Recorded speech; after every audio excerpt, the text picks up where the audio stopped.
Hey y'all, thanks so much for joining us today at The Heart. My name is Dominic and I'm the leader of this church community, and I'm so grateful that you have taken some time out of your day in your journey of faith to be a part of what God is doing here in the city of San Marcos. We have a saying around here, you don't have to go to church here to go to church here, and that means you are welcome to enjoy this message from your tablet, phone, or computer, wherever you're watching it on. Big things can happen when we expect God to move. So I pray today that God would speak to you through this message. The message today can encourage you and empower you to move throughout your week and what's next in your life. So enjoy this message.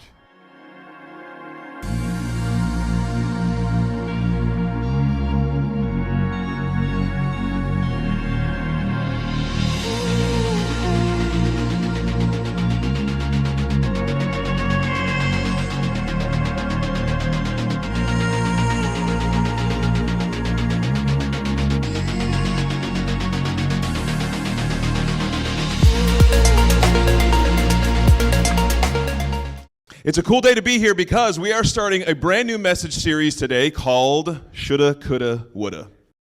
Maybe growing up in your family you said it differently. You probably said coulda, woulda, shoulda, or woulda, coulda, shoulda, or whatever. But woulda, coulda, shoulda, coulda, woulda kind of triggers something in us that kind of is like, well, you could have done that, but shoulda, coulda, woulda, right? You should have done that maybe, but shoulda, coulda, woulda. And so what I want to do is I want to take the next few weeks exploring these words that we use in certain contexts and how they can be helpful and how they can be unhelpful. As we step into, I can't see you guys over here and I want to make eye contact. There they are. Thank you. As we step into towards the end of the year, I know maybe this is just me, and I do this a lot. I put my issues on you. I'm great at, if there's one skill I have, it's projecting my emotions onto others. I project my issues onto others. So I'm going to project just for a second, okay? I'm going to project my issues onto you. As we wrap up towards the end of the year in life, okay? We passed Halloween. I know for a lot of people, past Halloween just means Christmas. Like in your brain, it just Christmas is in all caps for the rest of the year. Some of you already have anybody already have your Christmas tree up? There they are. Okay, good for you. I appreciate the brave hands up in the air. Last night, yesterday we were cleaning up the house, and Amber, my wife, she said, hey, why don't we get the Christmas stuff down? And I was like, hold on, okay, we're going to do Thanksgiving first. But as we get towards the end of the year, sometimes for some of us, we can start to reflect on things that happened throughout the year, maybe things that we wanted to happen throughout the year that didn't quite happen. And we start to reflect on maybe some of us had big goals and aspirations, and we had our New Year's resolutions, and we said we're going to do this every day, and we're going to do this every day. And around November, we're like, we had some goals, and we didn't quite hit all of them. We had some things that we wanted to do, and we didn't quite hit them. Or you look back and you say, man, we had some things we wanted to do, and we hit them all. We're reflecting on what has been done. Another thing happens towards the end of the year is November and December is a lot of time for family and friends. And I want to start off this series today talking about a word that is very dangerous when it comes to holiday time. It's very dangerous when it comes to visiting family during the holidays. And it's very dangerous all the time in our life. And that word is should. Here's what you should do. Okay, just for a second. This is a trigger warning. I'm about to trigger you, okay? And this is going to make you feel guilty, maybe a little bit. If you're anything like me, and again, I'm projecting. I'm still in projection mode. If you weren't at church last Sunday, you should have been. Oh, man, you see what I'm saying already? If you didn't read a Bible last week, you should have. You should call your mom today. You should go visit your dad later today. You should drive safely. You should have cleaned your house before today. You should go grocery shopping today. Do you see how the word should? Did anybody feel just a slight sense of panic and anxiety? How does Dom know that I didn't do that? I don't, and I don't care. Should is such a dangerous word. And you know what we do around the holidays? We say, well, we should go see my parents and then your parents, right? You know, if you're a couple. What should we do first? Should we go see my parents first, or should we see your parents first? How long should we stay? Does anybody have a strategy when you go to family's house? Like, okay, we're going to be there for 3 hours, and when I say mistletoe, we're getting out of there. When I say mashed potatoes, anybody seen the mashed potatoes? Wrap it up. My wife and I used to have this as a sign saying we got to get going, but we can't use that anymore because everybody knows it. And if you didn't know it, I just told you, I guess. So now I just say, up here, up here. And that means we got to get up out of here. If we say should, we trap ourselves. Words matter. We have a phrase we like to say around the heart, and that is, words matter. Words matter. If they didn't matter, then we could just say whatever we want. Words matter. You know how I know that you know words matter? Is because some of you, I know nobody in here cusses, but if you're a cusser, okay, do you find yourself cussing less around small children? Maybe some of you don't. Maybe you do, though. Some of us do, because words matter. Is anybody one of those people that say, if someone says, can I do something, do you correct them and say, do you mean may you do that? Is anybody one of those people? You don't want to raise your hand to that. I get that. I already called you out enough. Words matter. Let me give you an example. Here at the Heart, when we invite people to come on a Sunday, what we call this on a Sunday, what you're in, we call this our Sunday experience. Because we want to experience church and community together. Could we call it a service? Sure. In fact, a lot of people who come to the Heart, they still call it a service. And we used to be freaks about it and correct them all the time, and now I don't anymore, really. Because words matter. We call it an experience because we want to experience this together. Words matter. So I want to look at a verse today that it doesn't speak to the word should. In fact, there are a lot of issues that we deal with in life that are not directly, again, like I said, words matter, they are not directly addressed in the Bible. They're not directly addressed by Jesus. Jesus does not talk about mortgage in here, okay? Jesus does not talk about how you should date after you're divorced, okay? Those things are not directly addressed in the Bible. So what we can do is we can come to church every now and then, or listen to a message online, or read the Bible whenever we can, and we can understand and explore our faith, find our way along the way. If we all had all the answers, if this had every single answer we ever needed in life, specifically to our specific situation, then we wouldn't need to do this every Sunday. We wouldn't need to keep meeting every Sunday because we'd have the answers. We would know what to do. But the reason that we're here, the reason that you were invited here today, because we know that life is a mess. We know that your life is a mess. I'm watching it on Instagram. It's a mess. We know that your life is a mess, but what we are also honest with ourselves with here at the Heart is that we're going to be in this mess together. The best way to be in a mess is with someone else. Because that's what community is. That's when we rely on each other and are there for each other. When we know this is a mess, but we can get through a mess together. Where we get stuck is when we hear things or say things like, you shouldn't really be taking this as hard as you are. You should be able to cope with this problem that you have. You shouldn't have to ask for help. You should be able to figure out your own life. Do you see how these shoulds and shouldn'ts trap us into where we are? When we say we should do something, we're trapped. When we say we shouldn't do something, we're trapped. We lose out on the ability to choose when we say that we should. Now, when I talk about how should can be a bad word and dangerous for your emotional health, dangerous for your mental health, dangerous for your spiritual health, this is not just a simple opinion that I have. If you go to Google after we're done here, don't go now. If you go to Google after we're done here and you say, why shouldn't I say should?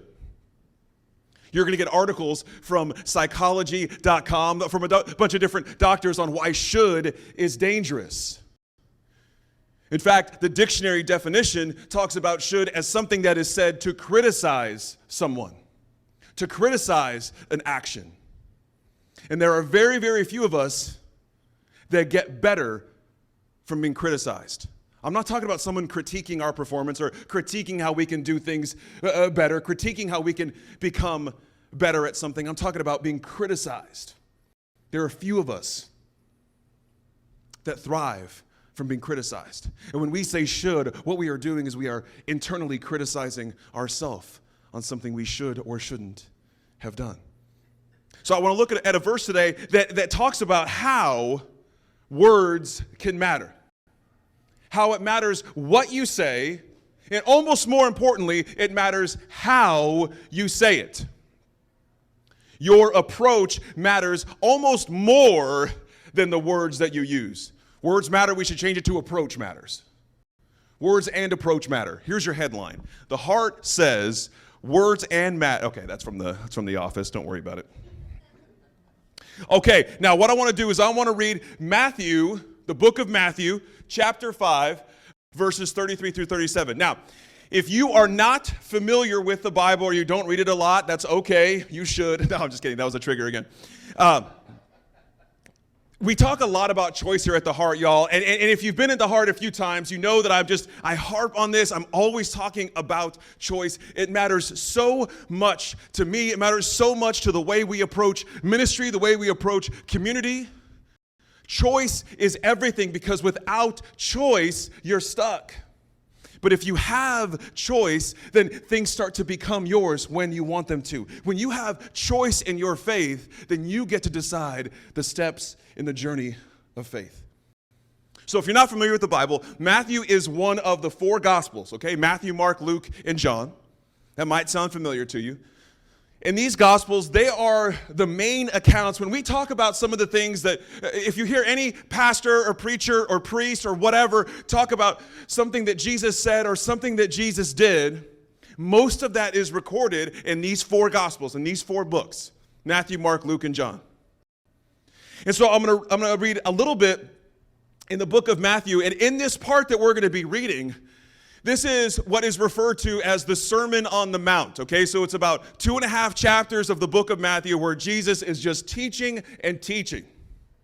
He talks about divorce, he talks about murder, he talks about adultery. Some of it's pretty spicy, pretty juicy. And he talks about empty promises, and that's what I want to talk about right now. That's what I want to go over. Matthew 5. Verses 33 through 37. This is Jesus talking about what empty promises might look like. He says, and don't say anything you don't mean. This counsel is embedded deep in our traditions. You only make things worse when you lay down a smokescreen of pious talk saying, I'll pray for you, and never doing it. Or saying, God be with you, and not meaning it. You don't make your words true by embellishing them with religious lace. That might be for somebody. Or that might be for somebody you know. You don't make your words true by embellishing them with religious lace. In making your speech sound more religious, it becomes less true. That needs to be on a t-shirt. Sign it up. Make it up. Making your speech sound more religious, it becomes less true. Just say yes and no. Another translation says, let your yes be yes and your no be no. Because when you manipulate words to get your own way, you go wrong. Words matter. How you say what you mean matters. What I see Jesus saying here is you don't need to embellish on what you mean. Just say what you mean. If you mean yes, then say yes. If you mean no, then say no, because words matter. If you're taking notes, I want you to write this down here. When you start to own your words, you take a step closer to owning your faith. Here's what I mean by that. Sometimes in our society, in our life, and the way things are, we can get a sense that our faith is compartmentalized from the rest of our life. Right? We can get a sense that our faith is for Sundays. Our faith is for Sunday morning. That's when we activate the faith side of our brain. Or our faith is when we go to Connect Group. Or our faith is maybe when we read the Bible or listen to Christian music or whatever it is. But I want to submit to you that your faith is in everything. Your faith is in the way that you approach the kind of friends you put around you. The kind of things that you want to say, the kind of things that you want to do. Now, I'm not talking about religious life. I'm not talking about you becoming more religious. I'm talking about you allowing your faith to be a part of your everyday life. Not doing more religious things. I want you to own your words, because that takes it a step closer to owning your faith. Because when you say, I should have gone to church last week, it's so surprising how many people think, I should have gone to church last week, I should have gone to church last month, but I didn't, so I don't want to go now because I don't want people to say, hey, where you been?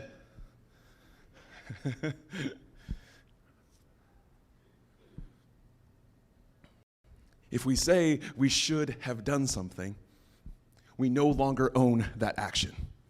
When we say we should have gone to visit, I should have gone to visit them while they were in the hospital. If you say I should, you no longer are in control of that action. Now that should is controlling you. When you say you should or shouldn't do something, you are now being controlled by that should instead of you owning the action. Let me give you an example. Amber and I are driving. We're just hanging out. We're driving. And I say something like, I think we should go to your parents. What do you think? And she would say something like, yeah, maybe we should. And then we go do it. Now we feel trapped by our should. I don't know if either of us wanted to. I didn't ask that question. I said, I think we should. And she also said, yeah, we should. Now let me give you another side, because some of you might have a little bit of a rebellious nature. Anybody got a little rebel in them? A little rebel? Okay, I thought so, Laura. That was Laura for anybody watching on the video or the podcast. So what Laura might do, or somebody like Laura, has a little bit of rebel in them. As soon as says, you know what you should do, Laura? You should water your plants every day, whether they need it or not. You know what Laura would say? Not doing that. You know what I'm not going to do? You're telling me what you think I should do. I can tell you exactly what I'm not going to do, and it's repeating what you just said I should do. You see what a should does? Should traps you into you have to do it. Now you're obligated because you said you should, or it makes you fly away from that and saying, I'm never going to do that because nobody's going to tell me what I'm supposed to do. One of my wife's favorite things to say to me is, don't tell me what to do. That's true. Don't tell me what to do. So just for fun, because I am who I am, I'm like, you know what you should do, babe? Don't tell me what to do. It's a suggestion. All right, if you're taking notes, I want you to write this down too. When you tell yourself that you should, you miss the chance to choose if you want to. When you tell yourself that you should or shouldn't, by the way, when I say should, I also mean shouldn't, okay? Works the same way. When you tell yourself that you should, you miss the chance to choose if you even want to do that. Choice goes away when should comes into the conversation. Because now it doesn't matter if you want to, because you already trapped yourself into doing it or not. When you say you should do something, instead of first asking yourself, do I even want to do that? We're stuck. We're stuck. And that's true of your marriage. That's true of your parenting. That's true of the holidays coming up. I'm telling y'all, the holidays are coming up soon. You better get ready with your shoulds and shouldn'ts. End of the year, you might find yourself saying, you know what we should have done this summer? You know what we should do next summer? You know what we should do at the beginning of the year since we didn't do it this year? You're going to find yourself saying that, and I'm telling you, you can change the way you talk, let words matter in your life, and watch how it changes your approach to everything, your faith, your marriage, your job.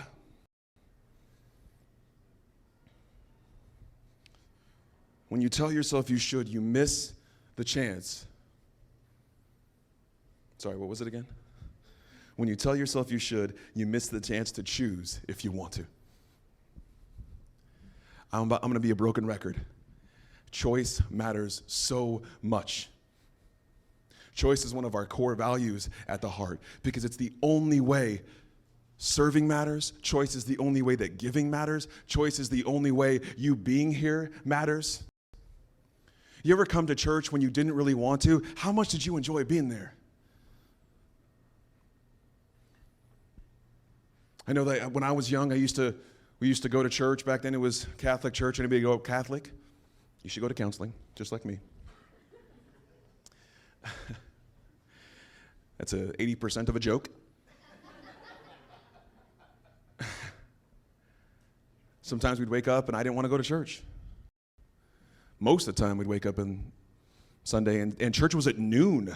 Huh. I'm making you guys get up. It used to be 9:30, now it's 10. I mean, I feel like I'm doing you a huge favor, you know?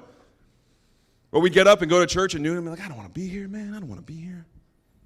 So I didn't enjoy it. It was when I started going to church because I wanted to. And I'm not making this all about church or just an example because here we are, you know?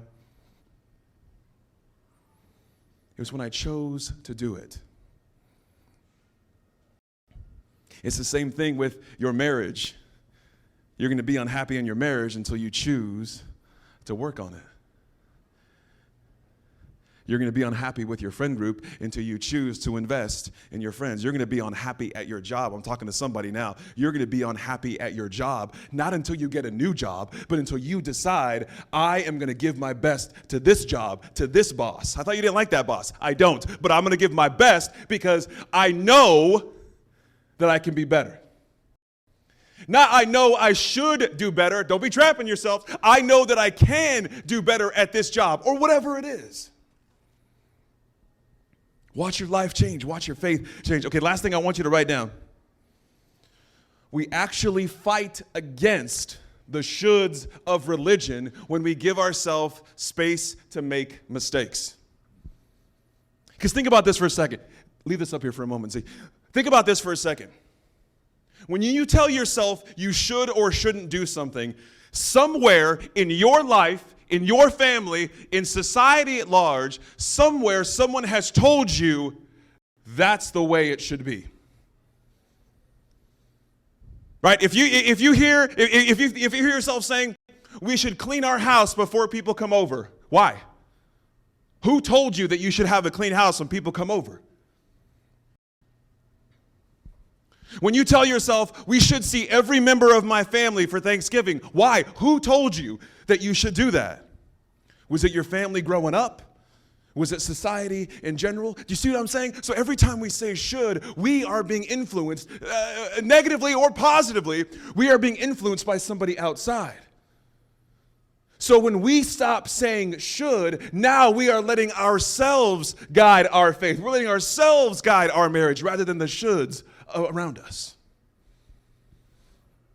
And so if we can stop the shoulds of religion, you should go to church, you should give money, you should pray, you should read your Bible, you should serve every Sunday. If we can get rid of those shoulds, now we have room to just be human. Now we have room to make mistakes. Now we have room to not come to church for years on end, and it's no big deal because we're a church of choice. We're a community of choice, not a religion of shoulds. I'm sure some of you growing up have gone to churches that were full of shoulds. Here's what you should do. Here's how you should act. And a lot of us respond by, I'm going to go away from people who tell me what I should do with my faith. And what we're really wanting to do is walk away from the shoulds of religion more than we wanted to walk away from our faith, but we don't know how to separate the two. So I want to give you just a glimpse of what that could look like. Is that your faith doesn't have to be driven by shoulds, that your faith can be driven by your choices. Can you imagine the freedom that you might be able to experience if your choices drove your faith? Not the shoulds of somebody like me who is standing 1.5 feet taller than you, telling you what you should or shouldn't do. That's when we have space to make mistakes. That's when we have space to grow. And I believe those space to make mistakes, those doubts are what allow faith to grow. If you never have room, I say this a lot, if you never give yourself room to doubt something, then there's never room for faith to grow. Think about that. If you never doubt, then why do you need faith? Doubt is what activates faith. Mistakes are what activates grace in ourselves and others. And we leave little room for grace when we tell ourselves what we should and shouldn't do. Changing my language growing up, because I live, and I've said this before, if you might have heard this if you've been here a time or two, I live my life in the guilt world. I'm constantly feeling guilty to an unhealthy level sometimes. And like I said, I am in therapy. I'm constantly feeling guilty about something I should have said, something I should have done, something I should have acted upon. I'm one of those kind of people where I send a text message, and if I don't get a response in like 15 minutes to an hour, I'm like, okay, this friendship's probably over. I'll probably say, first I'll apologize for ruining the friendship. Then I'll unfriend them on Facebook and Instagram and everything else. Then we'll probably shut down the church. We'll move it up to Kyle. That way we're not in their way. We're not in their space. You know what I should have said? If I would have said that, I should have said that differently. And so it was actually in counseling, in my therapy, that my counselor said, she's the one that first introduced this idea of should being this very dangerous word. And I know I talk a lot about mental health here at the Heart, and some of you might feel like it's weird to talk about mental health and in this spiritual context, that it's weird to talk about so much mental health things when we're supposed to be at church, talking about Jesus and talking about the Bible. And that's kind of what I was saying earlier, y'all, is that our faith is part of all of this. If we can think that how we treat our body and how we treat our mind and how we treat our spirit are not connected, then we're missing out on what the full experience of humanity can be. If we believe that God created us as people, then maybe we can believe that God created us as a body, a mind, and a soul. And if we're just taking care of our spirituality, if we're just saying, well, I'm doing all of the religious things, then we're missing out on how taking care of our mind, our mental health, can further our growth of faith, can make us a healthier human being. But only if we choose. It's a choice that we have. I can't tell you what you should do. Or I guess I can. I won't. I won't tell you what you should do. Because I don't know. I don't know what the right thing is. Sometimes it's okay to do something, sometimes it's not. Has anybody raised kids for more than 2 years? Anybody raised kids for more than 2 years? Okay. So just for the parents of kids 2 years or older, sometimes it's okay to let them do something, sometimes it's not. Sometimes it's okay for them to have their device. Oh, this game means everything. Sometimes it's okay for them to have their device. Sometimes it's not. Sometimes it's okay to give them a sweet treat late at night. Sometimes it's not. And I don't mean to reduce you to a toddler, but I'm saying sometimes in your life you're not going to know what the right thing is. And I want to tell you that if you need permission, I'm going to give it to you right now. I give you permission to make a bunch of mistakes. And when you feel stuck by a should, I want you to come back to this community. Maybe you can't come back to the Heart. You don't need, here's another phrase we say around here, because words matter. You don't have to go to church here to go to church here. If you've never been here, and somebody tells you about the Heart, you're part of the community now, part of the crew, part of the ship. You don't have to go to church here to go to church here. We want you to know that you have community all the time. Not just when you call us your church home. Not when you give financially to the Heart. That has nothing to do with the community that we are hoping to build here in the city of San Marcos. So here's my challenge for you today. My challenge for you today, maybe you can include a friend in on this to help you track it.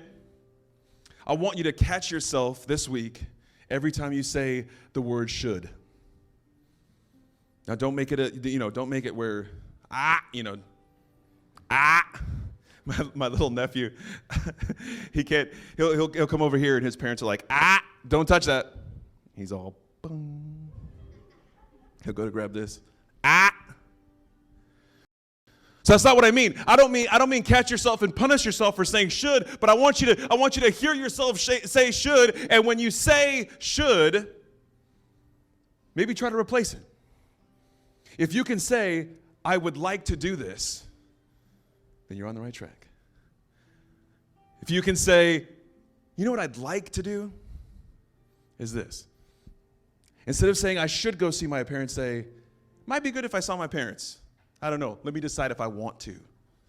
I want to go see my parents, said 40% of us for the holidays. That's my challenge for you. See how many times you're saying should. See how it shows up in your life and how your life could change just a little bit if we saw that our words mattered. Will you pray with me real quick? If you could bow your heads and close your eyes, let's pray. God, we are so grateful to have a community where we know that we're in a mess, where we know that we can rely on each other. God, I pray today that we would be able to have the bravery and the boldness to listen to the words that we say, to change our language from should to want to or don't want to. I pray that we would have a healthy approach to our life, a healthy approach to our faith, a healthy approach to our marriage, our friendships. I pray that we'd be able to rely on others to help us in this journey of faith. We love you. We pray that in your name. Amen. Amen. Y'all, thanks so much for joining us today at The Heart. To find out what is next for you in your journey of faith, I want to invite you to go to theheart.church/next, see what's in store for you, get in touch with us. We would love to be able to connect with you and see how we can partner with you in your journey. I hope you have a great rest of your week, and we'll see you soon.